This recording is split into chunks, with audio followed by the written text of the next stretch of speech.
After a bizarre end to a crazy trilogy, Mike Bond joins us here live to discuss some of the craziness from UFC 264, McGregor versus Dustin Poirier 3. Mike, welcome back to the show, man.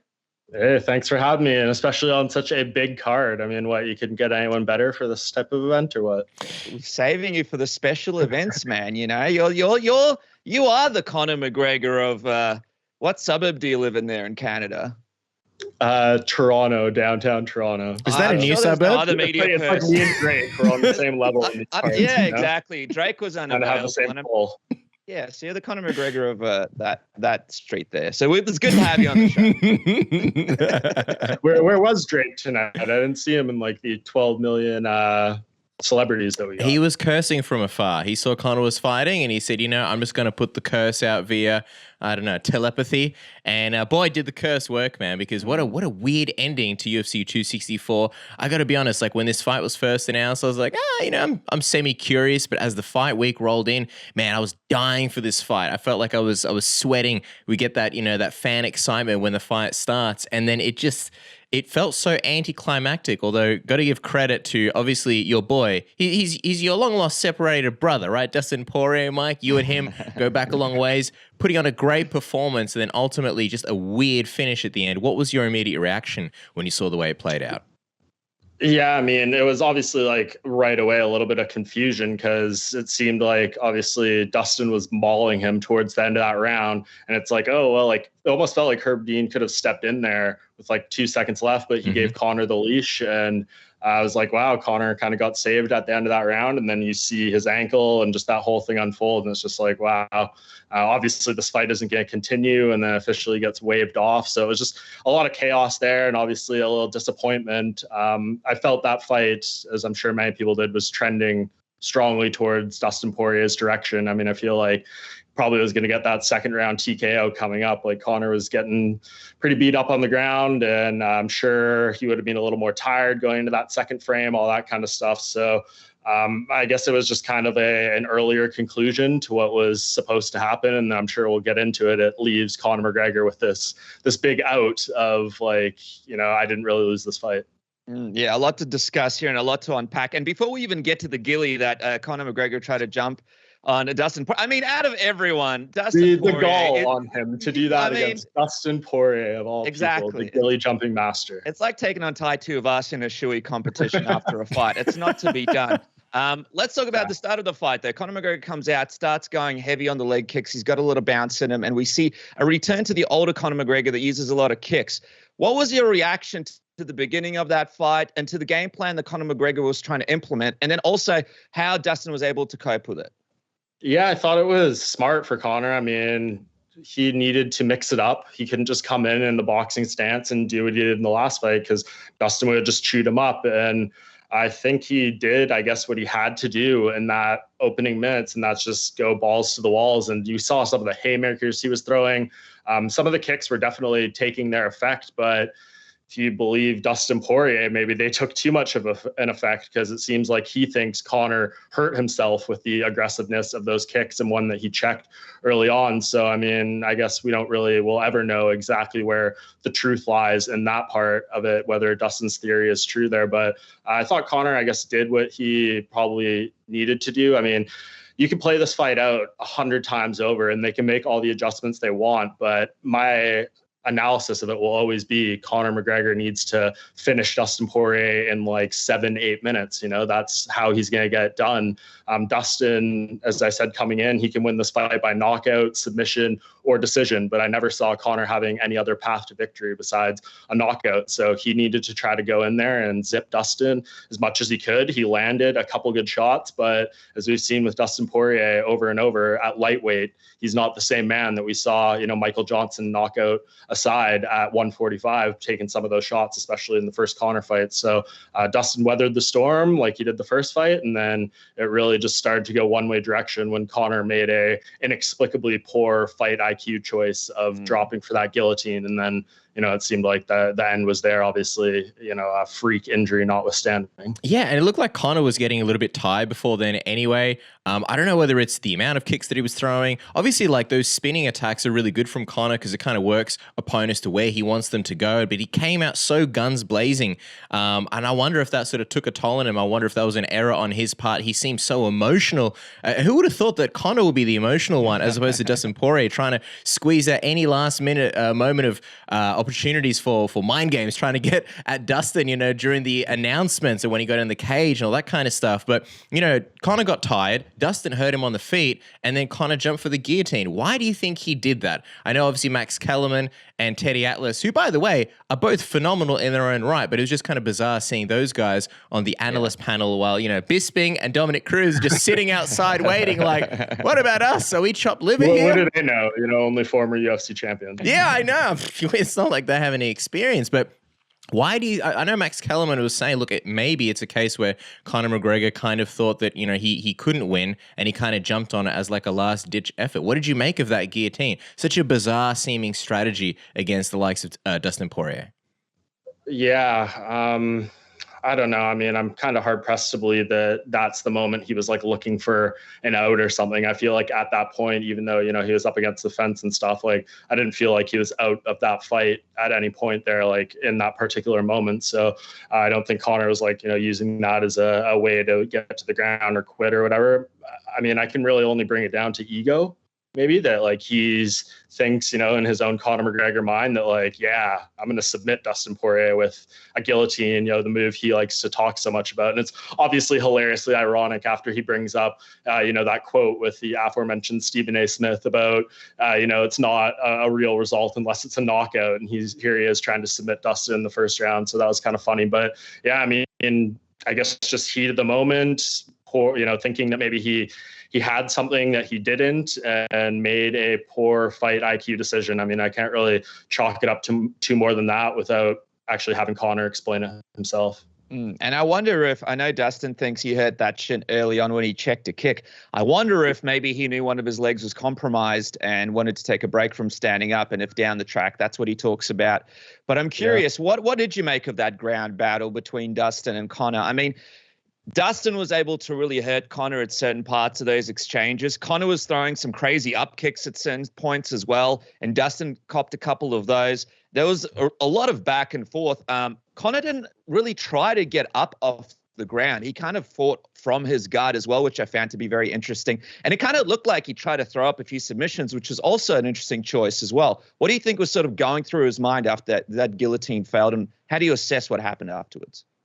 Yeah, I think maybe it's just a little bit of what you said there. I mean, maybe his leg was injured and he needed to have that break. I mean, again, without talking to the guy, it's kind of hard to know exactly, but that seems like a pretty good theory to me. I mean, if we're going with what Dustin said and he checked the leg kick early on and hurt Conor, and maybe when Conor was pressed up against the fence there, he decided to drop for that guillotine. And then when he's on the bottom after Poirier escapes, he doesn't have the power in his leg or whatever the case may be to kick off and get up or do whatever ground tactics he would try to implement in that scenario. And that led to him getting more or less mauled on the ground in kind of a Habib-esque fashion there.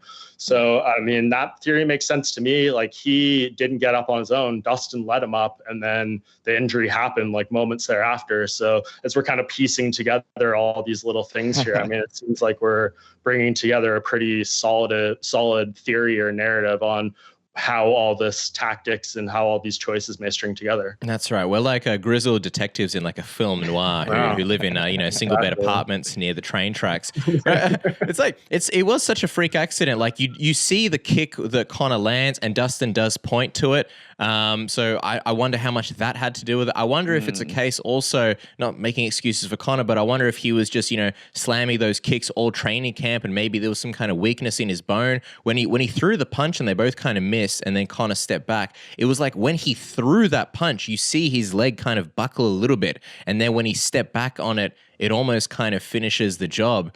I wonder, and by all means, feel free to interrupt me and go in with your own theories, but I wonder, is this a better result for Conor that he lost in this fashion as opposed to, say, a clean loss? Let's say Dustin knocked him out like the second fight.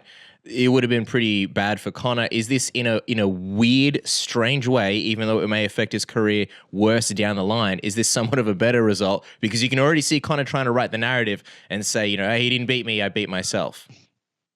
Yeah, I mean, 1,000,000%. You look at like the comments on the clips of Dustin from the press conference or Dana or whatever, they're saying like, Dustin didn't win fair. And I guess, not trying to put too much stock into, like X user who has no profile pic on Twitter who's just commenting. But that's kind of the narrative where these things kind of start to build up from the ground up. So, yeah, I mean, that all kind of makes sense to me. He, I think, started it the minute the fight ended when he was doing that weird sit down. Joe Rogan cuddled up to him next to the octagon fence interview there. And he was saying this wasn't legit. You see him from like the second the fight ends, he's yelling at the referee and the commission, like it's doctor stoppage, TKO, like not knockout and stuff. So like you can tell that it's all starting right there. And the fact we had Dana White come to the press conference and say the fight wasn't finished, like this isn't how, the fight ended. So like, we're already there, it feels like. I mean, obviously, there's a lot of questions around Conor, like how is he going to recover from this?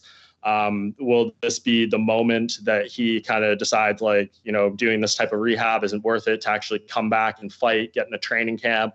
I got all the money in the world. Maybe that's kind of where it clicks in and realizes. But in my gut, I feel like he's not going to want to have this being, his last image in the cage, being stretchered out of the octagon. So, yeah, I think he's going to build the narrative as much as he possibly can. And assuming this isn't like a serious long-term injury, like bad ligament damage, et cetera, where he's just like not physically the same ever again. In terms of a loss, I mean, I don't know how you could chalk it up much better, like maybe a controversial decision or something like that. Which, as I said earlier, I didn't really see a scenario where Conor McGregor was coming out of 5 rounds in this fight without being finished, let alone having an argument to win a decision. So yeah, perfect scenario for him, assuming the physical side isn't, altering for the long term forever.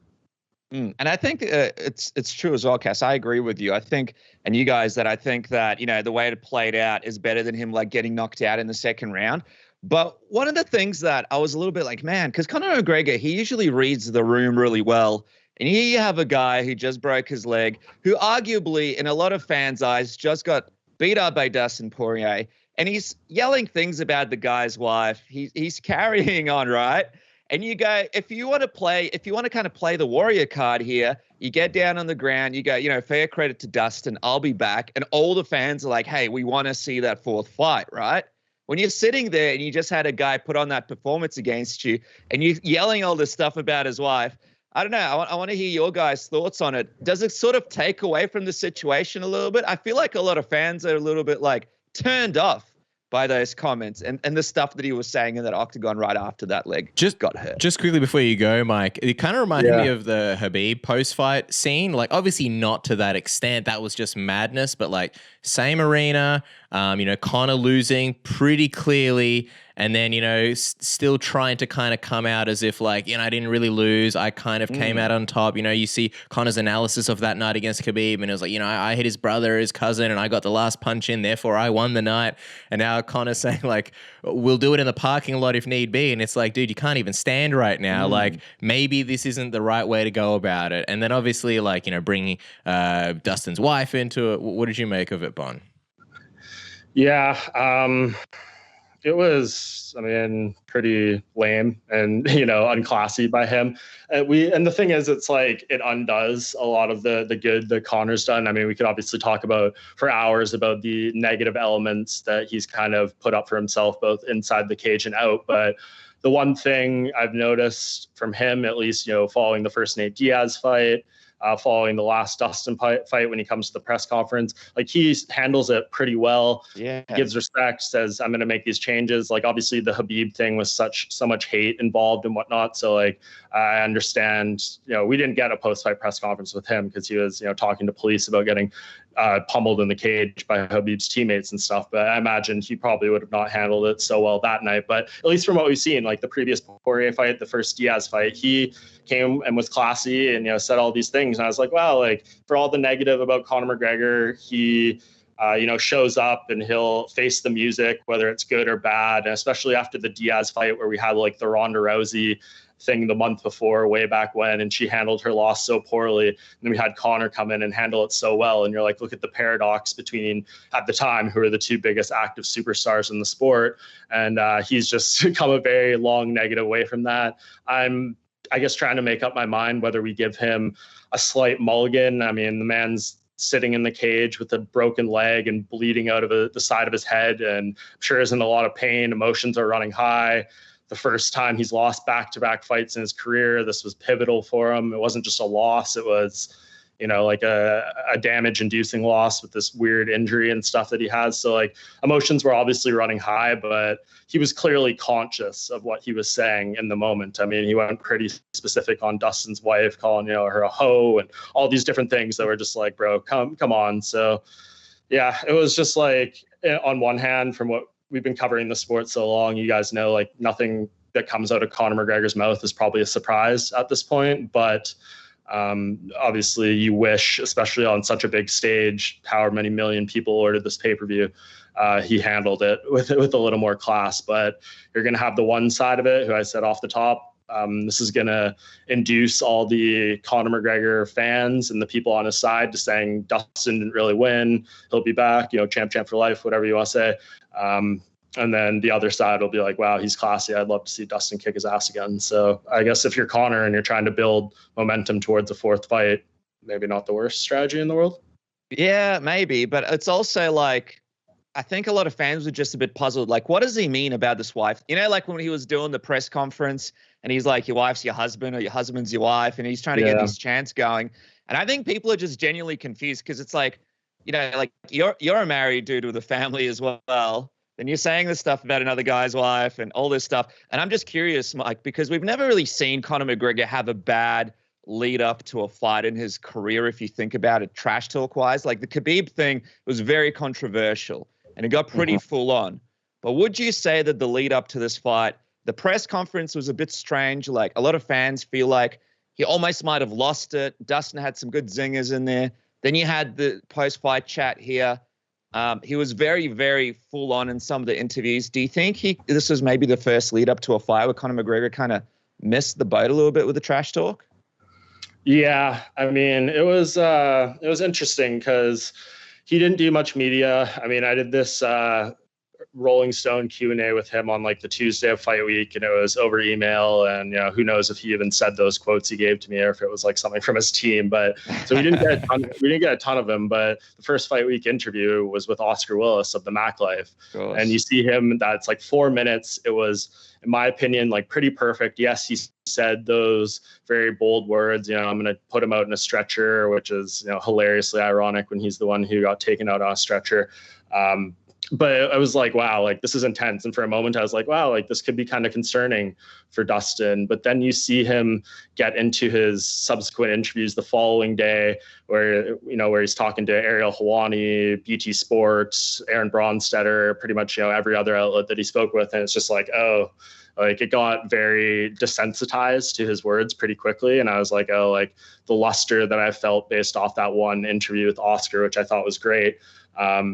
You know, the Stephen A. Smith one too, I thought was solid, but it was just that like, was good as well. Stephen grilled him. Yeah, My God. All respect to him. I thought that was a solid interview. He obviously, you know, came at it from an angle where he didn't give Conor like the most respect in terms of like, I'm not going to let you get away with just saying some grabby quote. I'm going to actually push you for the answer to the question that I actually asked. So fair play on that. But again, like even with that, it just all became a lot of noise. And I was like, I mean, who is he trying to convince himself or trying to convince us? And it's like he was going off a script a little bit in his mind, right? Like it kind of felt like the Oscar interview was really good, but like you meant, and the Stephen A. Smith interview was really good for those reasons that you mentioned. But it did kind of feel like you were watching a guy just go through the same sort of routine over and over with the other interviews. Like you almost felt like when I watch one of these, I've seen all of them. Like there's nothing new about it. Like it's almost the same quote over and over. Sometimes 100%. No, I have a friend I was actually talking to today who I went to lunch with. He's like,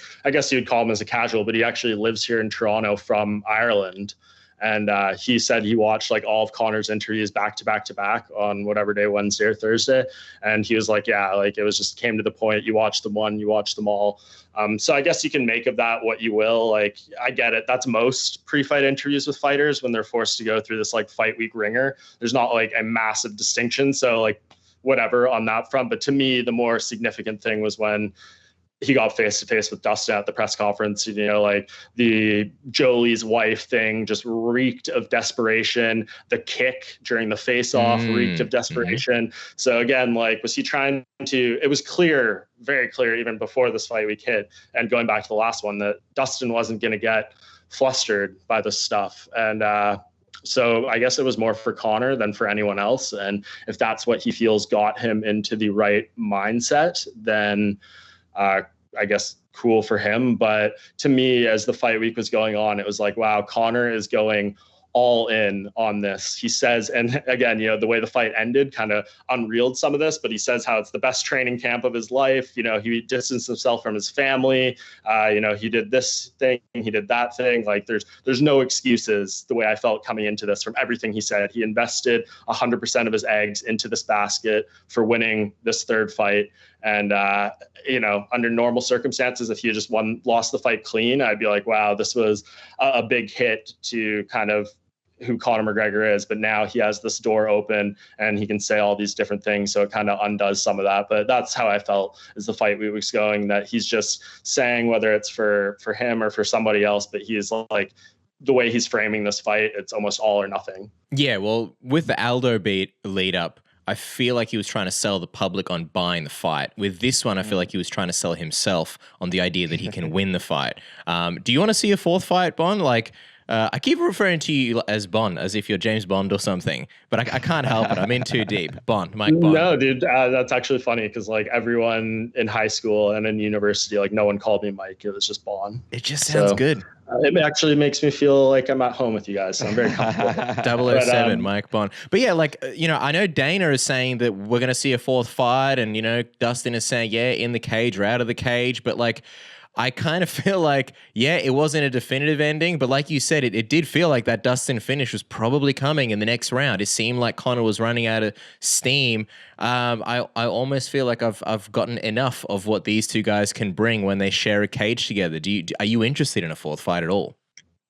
Like from a viewer and competition and sake of the lightweight division pecking order, that kind of thing perspective, no. Not immediately. I just mean in general. Like obviously Dustin's going to fight. Of course, no. Like even if it's like a year down the line and you know, Dustin loses to Charles Oliveira or something like that, and then it kind of lines up like that, or maybe beats him. And he said at the press conference, Conor would have to get a win. He's not going to beat Oliveira and give him a title shot. So we'll see what happens with all that. But I guess if I maybe saying this from like a personal perspective as someone who has become close with Dustin Poirier over the years, that's the only reason I'd want to see it. So this man can get paid like crazy again. And we know what a class act Dustin Poirier is and what, you know, how he's truly one of the positive faces of the sport. So I would gladly endure another Conor McGregor, Dustin Poirier fight just so, you know, he can be further set up for his personal future and his family and all that stuff. But you know, outside of that, like not really. There's nothing that leads me to believe.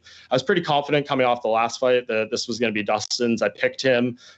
All like the stuff that came into the very first fight with them had subsided in terms of like the mental elements. And then Dustin Poirier had just knocked this man out 5 months ago, right in front of him, you know, laying down in the canvas. So like his confidence was all there. So I felt pretty good about him going into this fight. If you're talking about a fourth fight where he knows he's beat him twice, I'm sure Conor McGregor, even if he has the absolute greatest rehabilitation process of all time, works with the best people out there, et cetera, thinks he's back to 100%. There's no way he doesn't get in there again, even more deteriorated than he was maybe in this fight. Like, is he going to be reluctant to kick with that leg? How's he going to take kicks with that leg? There's a lot of things that would. Is the bounce ever going to come back?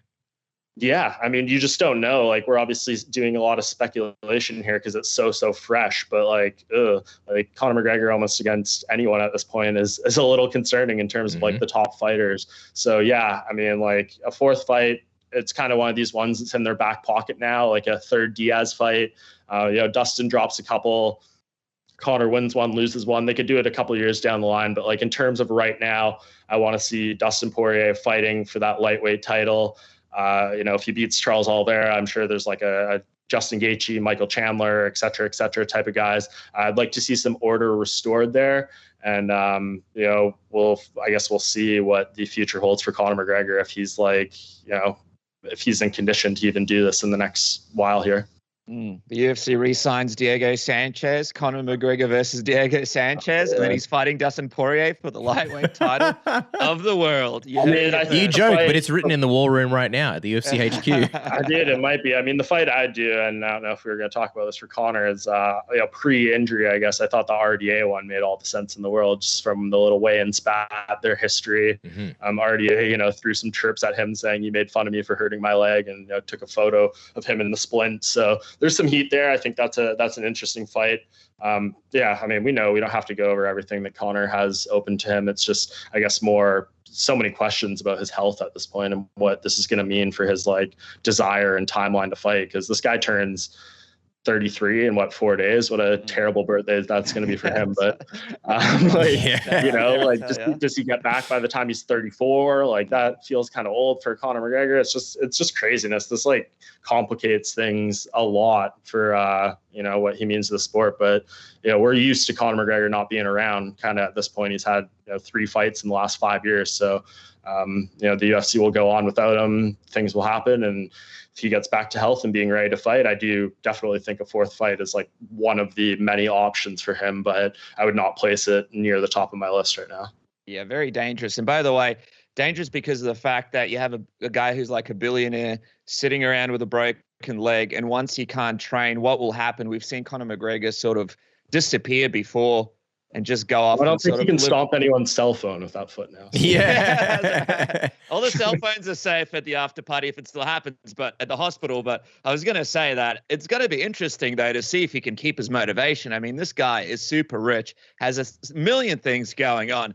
And will he be able to get back on path to come back and fight Dustin again? Where will he be mentally? But my big question to you is, Mike, and this is a lot of people sort of wondering this on social media. I want to get your take. Is this the official end of the McGregor era, or is there still some left to go?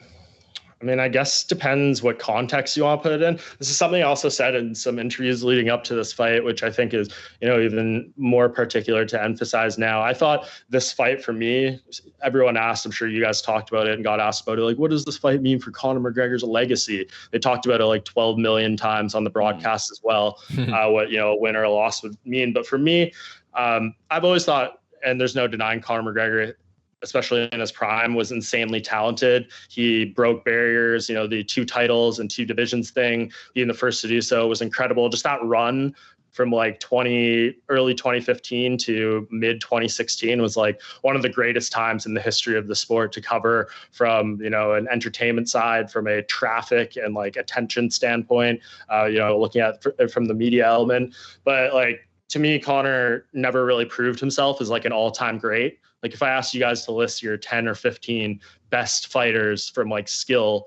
in MMA history, would Conor McGregor be in there? He wouldn't for me. So for me, this fight coming in was, if he wins this, he starts to creep towards that conversation again. And he gets the title fight against Oliveira. He wins that, then it's a different ball game. He's a guy who, reclimbed the mountain, all this stuff that kind of comes into being a 2-time UFC champ. So I think that would have changed things. But now that he lost this fight, I think the Conor McGregor title conversation, unless he, backdoors his way into some sort of fight along the way here that he doesn't deserve, the title conversation is over. So to me, the nail is kind of in the coffin of that.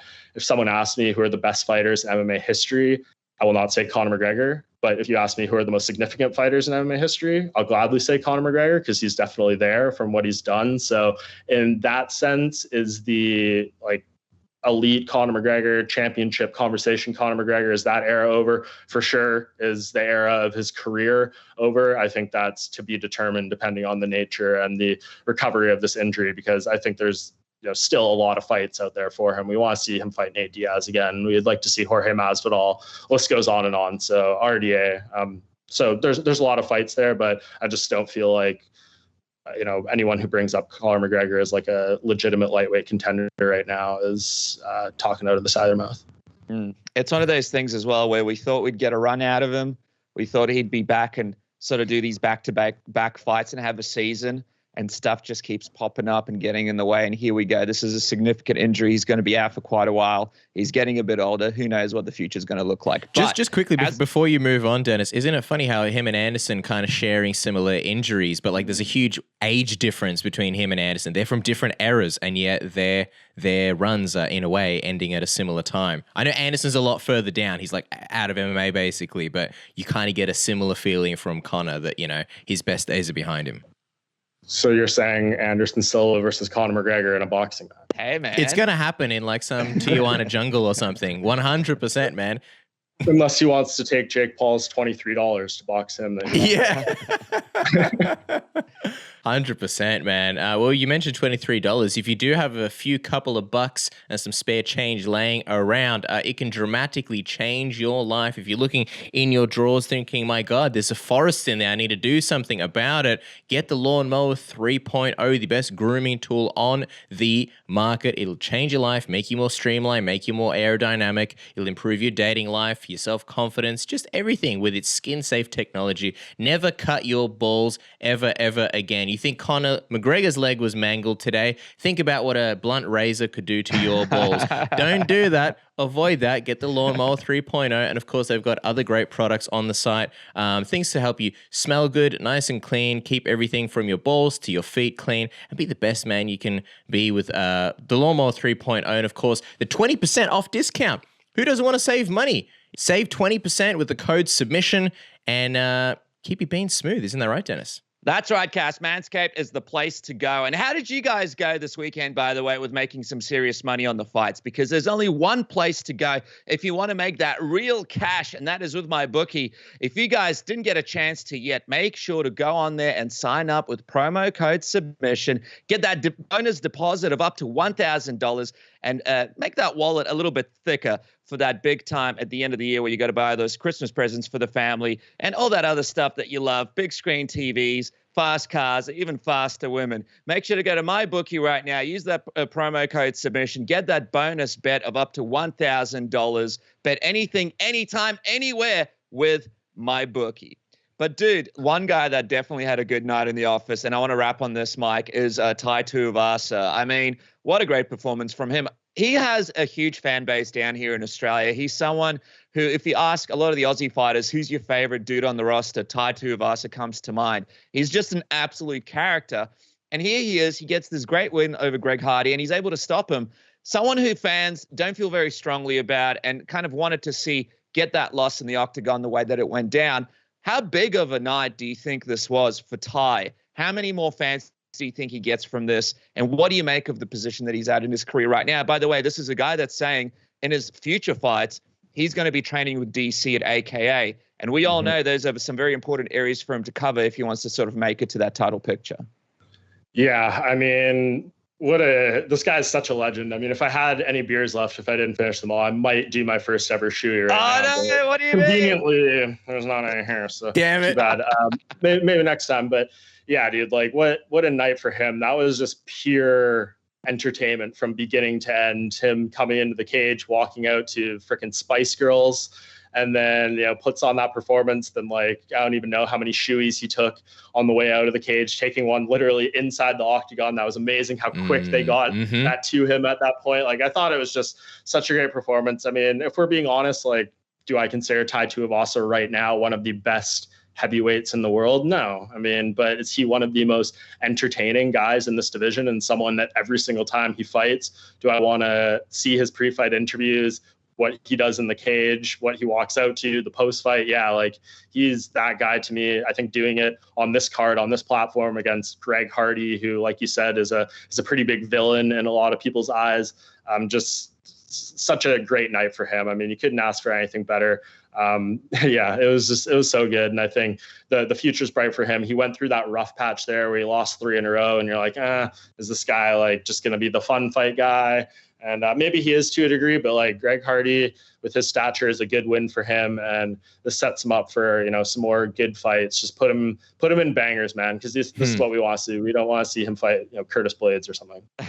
Yeah, for sure. And I think the thing about Tai that makes him so relatable is you've been around him and we have as well, is the fact that this guy is legit. They announce him as a street fighter and you just feel it when you speak to him. He doesn't have anything to prove when he starts the media days. He's like the opposite of a lot of the trash talkers. He goes out there and he's just himself. He looks away in the stare downs, yet he's one of the sort of most scary guys that you can run into from the roster. You would never want to make him angry. So the shoeies, the fact that his personality is so different and he's representing Australia in such a big way, I think only big things to come for Tai Tuivasa. But speaking of big things, how could you go past this man right here, Mikey Bon? You can follow him at Mike Bon MMA and find him near Drake's house over there in Toronto. Two of the biggest things coming from the area.